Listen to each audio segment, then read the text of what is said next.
I'm Arman Rahman. I have more on the mental health resources available to UW-Platteville students and how they're coping after Monday's murder-suicide. And the rain chances are coming to an end, what that means for the rest of the work week and the upcoming Memorial Day weekend in the full forecast. If it does show up, we want to know about it. The sooner the better. And later, mandatory milk testing for bird flu at dairy farms in Wisconsin. How local farmers are reacting. And we welcome you to News 3 Now at 6. It's been another dreary day of weather out there. We're hoping for a warm up, maybe a chance to dry out. Let's get your first one forecast. Meteorologist Blaze Keller is out on our Madison weather patio. Blaze? Yeah, the drying out is going to happen here as we go into Thursday. The warm up, we're going to probably have to wait about a week or so as we sit underneath some cooler than normal air for this time of year. Most of the heavier rain is off towards Fond du Lac, Sheboygan, south into Milwaukee and Kenosha. We do have a little bit of rain activity moving through downtown Madison right now, beginning to move more or less into McFarland along the Beltline. Belleville also dealing with some rain south into Albany, Broadhead, as well as Orfordville, dealing with some of the light rain right now. Further north, we turn to Portage. That's where a little shower is moving through Columbia County right now. We're going to continue to watch as the rain activity pretty much tapers off as we go throughout the overnight hours. Can't rule out another shower or two, but you're seeing it there on Future Track as we move further through Wednesday night into the start of Thursday. That high pressure system moving on in will clear us out, not only in terms of rain, but also cloud cover as well. 40s tonight, maybe even some patchy frost here across central and southern Wisconsin. Further north, our northwestern Wisconsin friends, they're under a frost advisory as temperatures are likely to dip around freezing further north. We've got the warm up when it arrives and how warm we actually get in the full forecast. All right, Blaze, thank you. A Janesville man is facing attempted homicide for a hit and run incident earlier this month. Cade Larson being held in the Rock County Jail for that incident that happened back on May 12th. Officers were sent to Deerfield Drive in Janesville for a hit and run crash. Two motorcyclists were driving in the area when one of them was struck by a Ford Taurus. The motorcyclist suffered significant injuries while the Taurus, they say, fled the scene. Officers later found that sedan and determined that the crash appeared to be intentional. Well, News 3 was honored to sign the floor at a house in Wanakee today, literally. It is part of the St. Jude Dream Home giveaway, where every penny from the sale of this house goes to research and treatment for children with cancer. Each of the partners came today for the floor signing event, all of whom donated 100% of parts and labor to this house built by Victory Homes in Wanakee. Those involved with the project hope the owner knows they're making a difference. Hopefully a family that is also behind this wonderful cause, and maybe they've been impacted by it or they're very big supporters of it. That to me would be very fulfilling, right? It would kind of really put the bow on the package. But really, honestly, at the end of the day, as long as we get the house sold quickly and get the proceeds to St. Jude, that is really our biggest concern. The house will be in the parade of homes as well in early June and be for sale around that time. Well, Monday, the union representing the nurses of Unity Point Health Meriter announced they plan to go on strike next week. Today, the hospital and union met for what appears to be one last time before next week's strike. News 3 Now's Jalen Banks joins us with what came from that meeting. Unity Point Health Meriter and the union representing its nurses had one last chance Tuesday to strike a deal before a planned strike next week. But the hospital shares with us that may no longer be the case. The hospital said Wednesday that SEIU Wisconsin, the union representing the nurses, canceled a May 26 bargaining session and offered May 29th as their next available date. Meriter is a great hospital and does a lot of wonderful things, but there are some improvements that we could see would benefit the safety of our patients, the safety of our nurses, and the safety of our work environment. Roughly 1,000 nurses at the hospital are set to go on strike May 27th. This is not something we want to do. We do not want to strike. But on the other hand, you know, nurses are at that front level of patient view. We are the ones who are providing that bedside care and keeping people alive. Unity Point Health Meriter says the healthcare provider has approached negotiations in good faith and that the hospital will stay open during the strike. In a statement from Meriter shared with us on staying open during the strike, it reads in part, "We have robust plans in place to maintain regular operations and are bringing in qualified, highly skilled nurses who are trained and oriented to our policies and procedures. For now, reporting in Madison, Jalen Banks, News 3 Now. And in other related news, we are learning that UW Health and Anthem Blue Cross Blue Shield in Wisconsin have signed a new multi-year contract. This contract applies to all Anthem members covered by employer-based, Medicare Advantage, Medicaid, and Affordable Care Act marketplace health plans in Wisconsin. Well, after nearly 20 years, Rock County is finally on track to get a children's museum, a museum that would impact the more than 26,000 children under the age of 12 in that area. Now, this is a look at the renderings of the old First National Bank in Janesville that will be transformed into that museum. It's expecting about 81,000 annual visitors, generating an annual impact of about $4 million. And one store owner nearby says she is sure that boost in revenue will help her business. Being able to bring more people from out of the area down to these shops to say, hey, we have amazing restaurants, we have really fun boutiques, we have vintage, we have everything that a downtown needs. And thanks to a recent donor, the project is just $500,000 away from the $15 million goal. Tune in tonight for News 3 Now at 10 as our Ellie LaLiberte breaks down the educational impact the museum could have on Rock County. Well, the UW-Platteville campus community is still working toward healing after the deadly shooting between two girls on Monday. Arman Rahman is there now with a crisis counselor for more on how students are coping and what resources are available to them. The university's 3 full-time therapists, along with mental health professionals from Empathia and Montreux Health, have been working since Monday. They say everyone here is grieving and coping in their own way. People are starting to talk with one another. That's what Michelle Colasmo with Empathia, one of the crisis support services contracted by UW-Platteville, says students are beginning to do after Monday's deadly shooting incident. They're starting to connect with their support systems, and they're also connecting with the resources that they need to help them understand, why am I feeling this way? Why can't I go to sleep at night? Colasmo says what's helped is the university's urgent walk-in counseling on campus and virtual sessions through Montreux Health, giving students options where they're at. I think that is a critical piece of this, and I think we've seen a positive response to that because of the level of engagement with the students. Kelsey Martin and Hallie Helms had died just days after graduating. Without speculating about what could have led to the shooting, Colasmo says it's important to remember how heavy a transitional period like graduating can be on students. I'm going to be moving. I'm not going to be in the same place I was. I might not be around the people that I've been used to being around. So it's important to remain connected to your friends because the end of college may be harder for some. If you're noticing behavior changes in your friends that don't seem like their normal self, it's not a bad idea to touch base, to check in. Monday's incident has been a dark stain on the end of the year and for some, their college life. But Colasmo says it's important these students eventually understand that's not the case. Truthfully, you're helping people realize that your college experience doesn't have to be defined by this. There's a lot of good things that has happened throughout your college career and identifying and celebrating those. But I think that's to come. The university will continue offering urgent walk-in counseling sessions the rest of the week from 8 to 4 p.m. for students. Faculty and staff can schedule on-site, individual and group counseling sessions through Essentra Health. For now, reporting on the UW-Platteville campus, Arman Rahman, News 3 Now. And still ahead on News 3 Now at 6, testing dairy farm milk samples for bird flu. When we come back, the new test dairy farms need to meet the Department of Agriculture's requirements.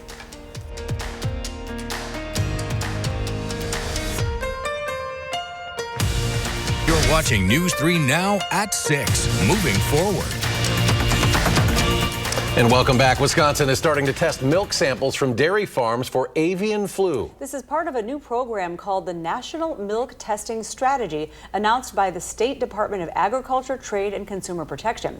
Our Merrill Hubbard brings us to the village of Dane to see how dairy farms are affected. I've spent the day talking to Wisconsin dairy farmers who say that they're already used to constant testing on their milk for things like antibiotics and for quality control. And with this new program, the first test for avian flu, they say it's not going to change their day-to-day. We won't even know what's happening.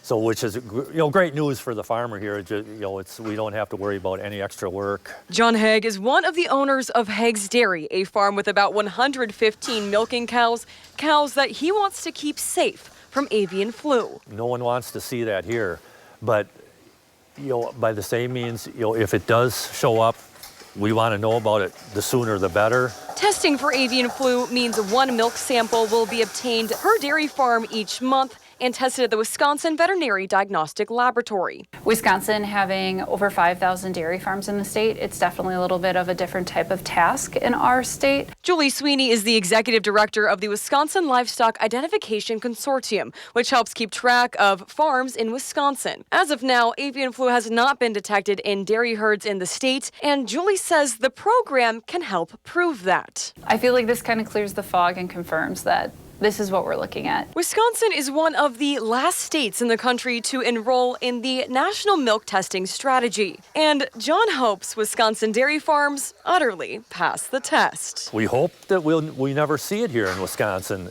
but if it is, let's be proactive. John says consumers do not have to worry about buying milk at the store because pasteurization kills the virus. Reporting in the village of Dane, Merrill Hubbard, News 3 Now.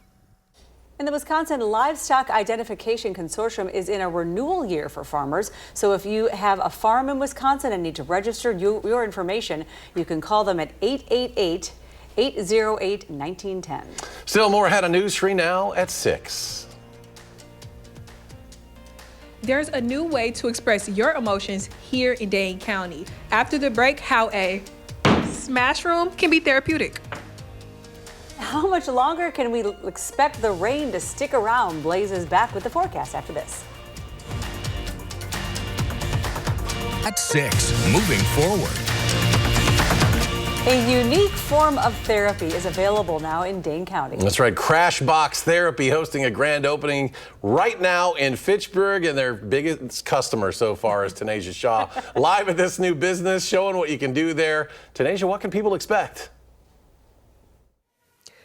Eric, like you said, I am their biggest customer. I'm so excited to be here and really just let off some steam right now. It's much needed. Everybody has to do it every now and again. Now, first of all, I do want to be honest, guys. I did not have my glasses on when I did this at 5 p.m. Do not be like me. Don't. Be safer than me. Make sure that you put on everything that they ask you to do. They did ask me to put it on. I forgot. I guess I was trying to be cute. So make sure you have your helmet on, your glasses, your gear, gloves, everything. Eric, like you said, this is a grand opening. It started at 4 p.m. There's still people mingling around, seeing the community come together here in Fitchburg is so beautiful. But like you said, this is a smash room, and it's a way to express your emotions. So you do this, and it's a second part. I'm going to show you both. So first, I have this toaster. I'm going to do it, y'all. Look, 1, 2, 3. Boom. Woosah. I feel relieved, but there's more. So come with me outside of the smash room. Gonna let you get a little look at the whole establishment. Come walk with me. We see the people right here. Say hi, guys. Customers happy, just celebrating. And this is Sarah Branch. She's the owner of this establishment. First of all, you can look at me. Congrats. First of all, tell me about this room. Where are we now, and why is this required after the smash room? So we are in the relaxation lounge, and we love for our customers to have a nice wind down after smashing, just to decompress, so we're not sending folks out there with all that excitement and happiness, and we just need them to cool down before they get back into the world. And what exactly do you do in this relaxation room? So we serve up herbal tea. We have 2 different brands of herbal tea in which we get from Earthly Temptations. And then we also let them journal. So we give them a journal so they can journal their thoughts and their experiences about this, or if they want to just write about something more personal, and this is theirs to keep, and they can take that home. And then we also have essential oils and aromatherapies in the room. So it's really a nice vibe in here. It's really gonna tell your body to relax. Absolutely. So Sarah, is tea in here right now? Because I'm gonna need some. Okay, we're gonna fill this up with tea, guys. I told y'all I've been smashing stuff all day. I need to relax. Me and Sarah are going to journal. So Eric and Sarah, I'm gonna send it back to you at this grand opening in Fitchburg. Let me know if y'all want some tea. Eric, I know I said I would smash something earlier for you. I will be here all day probably, drinking tea, smashing things, back and forth. We do have some time between the 6 and 10. It was very impressive what you smashed at 5 o'clock. It was quite impressive. Save some stuff for the customers, Tanisha. Don't break everything. Tanisha Shaw live at Crash Box Therapy. Very cool. Thanks, Tanisha. Well, tonight is also the season 48 finale of Survivor. This season made history, too, when it featured the show's first contestant with autism, Ava Erickson. The 24-year-old doctoral candidate and student athlete from Minnesota shared a now viral moment with her former tribe-mate Joe Hunter. And during one of the challenges, Erickson began crying uncontrollably, and host Jeff Probst allowed Hunter, the only person Erickson had confided in about her autism, to comfort her. And now they're both finalists. You can watch the final episode of Survivor's latest season tonight, 7 o'clock. So about 40 minutes away now. That's right here on CBS. Warmer temps on the way. I mean, there's nowhere to go but up, right, Blaze Keller? We're, what, 10 days from June here? Come on. That's right. Yes, the 70s, they are going to return. The rain is going to turn off as we go into Thursday. If Madison and the surrounding area didn't see any more rain for the rest of the month, we would have just over a little bit more than normal. We're closing in on 4 inches of rain from that inch we picked up yesterday. We typically pick up only 3.56 inches of rain throughout the month of May. So we don't need any more rain in the Madison area, but that can't be said for the rest of Wisconsin. A lot of Wisconsin has still been shorted about 1 to 2 inches of that rainfall. We're about to enter into a dry period, so we do need all the moisture we can get before this high pressure system moves on in. Those showers are going to be hit or miss as we go throughout the rest of the night. That high pressure system moving on in. Winds will still be out of the north as we go into Thursday. Our fair weather friend is going to do one of two things tomorrow, bring us more sunshine. Typically they bring sunshine and light winds. We're still going to be sometimes, at times I should say, breezy on Thursday. Friday we'll see both the sunnier conditions as well as those lighter winds as that center of high pressure is really overhead. Our latest low that brought us these rainy and dreary conditions over the last 24 to 48 hours, that's actually going to push off to the east, northeast, and force that high pressure system down. In doing so, it's going to pull down some cooler air, not only tonight, but into Friday night. Some frost is going to be possible both nights with frost advisories across northern Wisconsin this evening.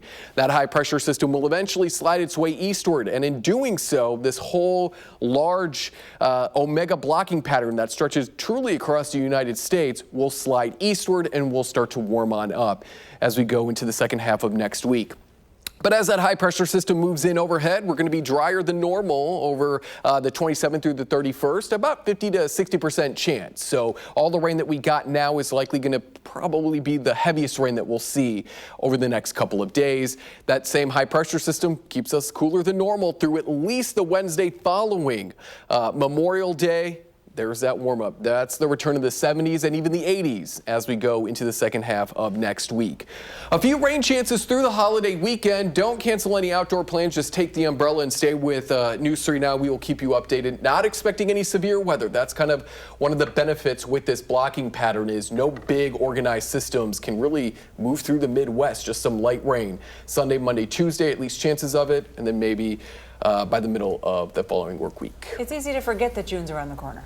I know, May has flown by. Yes, oh God. All right, thank you, Blaze. Blaze, thank you. Well, I was at a game a few years ago at Soldier Field. You know, I was raised a Notre Dame fan. I got to admit that. Let's not talk about how that went. That game was much closer than the final score indicated. But I'm ready for another one, right? Yeah, we got to wait a little bit. But coming up in sports, a Sunday at Lambeau. When Wisconsin will play in Titletown and how their last meeting, well, we're not going to talk about that with the Irish went. Next on News 3 Now.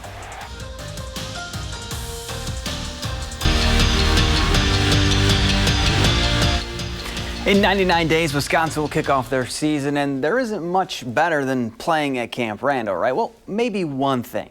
How about playing at Lambeau Field, where Luke Fickell's squad will open up their 2026 slate, and they'll do it on a Sunday. Now, originally scheduled for September 5th, the game against the Irish shifted a day to the 6th. Notre Dame won the first meeting in the Shamrock Series between the two at Soldier Field back in 2021. Well, for the third straight season, the Packers will hold joint practices with two teams during training camp. Green Bay will head to Indianapolis for a session with the Colts before their second game of the preseason, and then host the Seahawks the following week for a joint practice in Green Bay. The reigning WCHA regular season and tournament champs now know their road back to being on top of the league, and it starts in the end of September with a road series at Bemidji State. Wisconsin's conference home opener is 2 weeks later when they welcome in Minnesota Duluth to Madison. The big ones on the schedule are Minnesota, and they come to LeBon over Halloween weekend to renew the Border Battle rivalry. And then they'll travel to Columbus on December 5th and host the Buckeyes on February 6th. Well, the Brewers going for the sweep of the O's. Bottom 9, down a run and down to their last out. How about this? Caleb Durbin puts one in play deep enough for Sal Frelick to slide on in safely to send this one to extras, but things got bad in the 11th. The Orioles scored 4 runs in the frame, including this 3-run bomb. Brewers fall in extra innings, 8-4 the final, so we're back to normal now. There you go. Zach, thank you.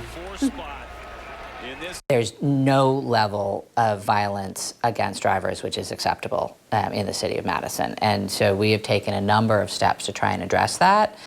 Well, coming up tonight on News 3 Now at 10, after the season finale of Survivor, ridership numbers on Madison Metro continues to grow, but so do the threats of driver safety. Maddie Heimsch sits down with the mayor to discuss the trends and potential solutions. And now we have a final quick check on the forecast. Yeah, rain is going to continue on and off tonight, but we should be drier with more sunshine to wrap up the work week. All right, Blaze, thank you. Thanks for joining us. See you at 10.